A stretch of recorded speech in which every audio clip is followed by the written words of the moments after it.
Un tad tā miegs nenāk, izstāstīšu, ko izdarīju. Nomainīju pievadus, tātad pienākoši uzliku šitos. Un tad īstenībā izdomāju, ka laidīšu abas divas skaruņus uz vienu schēmu. Pieskrūvēju 4 skrūvēm, apakšā līmi paspiedu.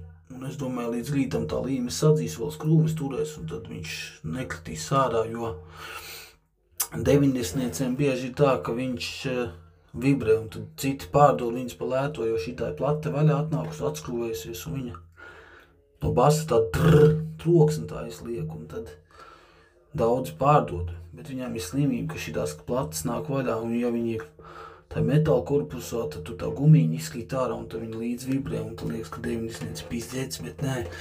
Un tad šitie pievadi šeit uztaisīšu kaut kur ienākošo, un tad šitie būs uz vienu skaruņu, uz otru skaruņu. Un subas būs gatavs tā kā. Kaste monstrs, jā.